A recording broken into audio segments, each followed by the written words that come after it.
igrejas, vejo que muitas vezes há ausência de oração.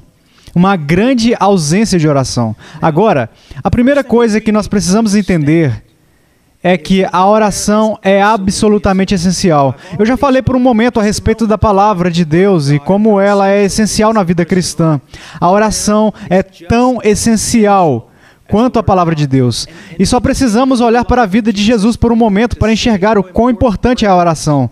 Se lermos aqui no capítulo 1 de Marcos, Jesus passou o dia inteiro e o início da noite ensinando, curando e atendendo a maior parte da demanda que lhe eram entregues.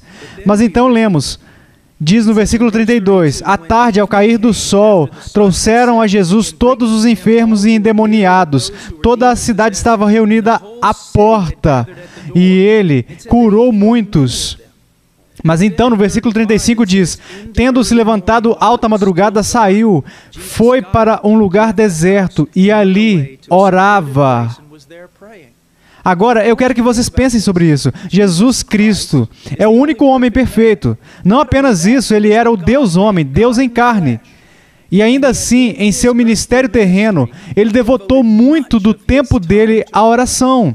Agora, se o único homem perfeito que já caminhou neste planeta e o único Deus homem que já caminhou neste planeta dedicou a sua vida à oração, buscando força e sabedoria de Deus, o Pai, nós devemos dedicar ainda mais, porque somos falíveis, fracos, carentes e precisamos viver uma vida de oração.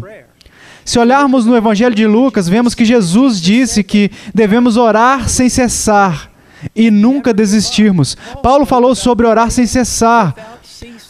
Na vida de todos os homens e todas as mulheres de Deus que encontramos na Bíblia, aqueles que foram mais usados por Deus foram os homens e as mulheres de oração. Se estudarmos a história da igreja, encontraremos a mesma coisa. Aqueles que foram muito usados por Deus foram os homens e as mulheres de oração. Agora, a pergunta é, por que não oramos hoje em dia? Acho que há várias razões, mas uma delas é simplesmente o Deus deste século. A nossa cultura na América do Norte e a nossa cultura na Europa. Como funciona? É o tipo de cultura que diz, nós podemos fazer isso. Podemos pensar em uma solução. Usaremos a nossa força. Podemos fazer isso por conta própria. Somos muito independentes. E achamos que se algo precisa ser feito, nós simplesmente faremos. Mas o que precisamos entender é que no reino dos céus e no mundo espiritual, você não tem força, não tem sabedoria para cumprir a vontade de Deus. E devemos nos valer disso, com a força de Deus, se quisermos ser usados por Ele. Lembro-me de que, anos atrás, tinha um cristão chinês que veio para os Estados Unidos e olhou para as igrejas que existiam, e algumas das igrejas eram simplesmente mega igrejas. E quando ele terminou de visitar todas aquelas igrejas, isso foi o que ele disse. Ele disse, estou surpreso com tudo o que os cristãos americanos podem realizar sem Deus. E o que ele estava basicamente dizendo é que o que estava acontecendo realmente não era de Deus. E isso foi realizado com a força do homem. Agora, por que não oramos? Uma das razões é que a nossa carne odeia orar. Ela odeia. Se há duas coisas que a sua carne odeia, uma delas é estudar a palavra de Deus e a outra é a oração. Outra razão pela qual não oramos é que não encontramos muitos exemplos. Mesmo os nossos pastores hoje em dia estão frequentemente muito ocupados, não apenas para estudar a palavra de Deus, mas também para viver uma vida de oração.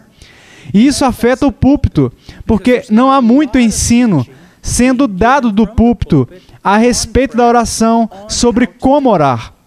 Agora, sempre que converso com pessoas que dizem que querem orar, mas eles realmente não sabem como, eu sempre os conduzo por vários lugares diferentes nas Escrituras.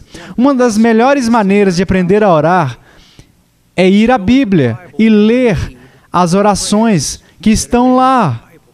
Estudamos o que é conhecido como a oração do Senhor, em Mateus capítulo 6, onde Jesus está ensinando os seus discípulos a orar. Você vai às orações de Paulo, por exemplo, no livro de Efésios. Há duas orações incríveis lá para o povo de Deus. Você vai para o livro dos Salmos. Basicamente, todo o livro de Salmos é um cântico de adoração ou uma oração a Deus. Então, se você quiser aprender como orar, você precisa ir até a Bíblia e ler as orações que estão lá. Ao fazer isso, você obterá uma mentalidade bíblica, você vai ter mais discernimento a respeito da vontade de Deus e você será capaz de orar de acordo com essa vontade.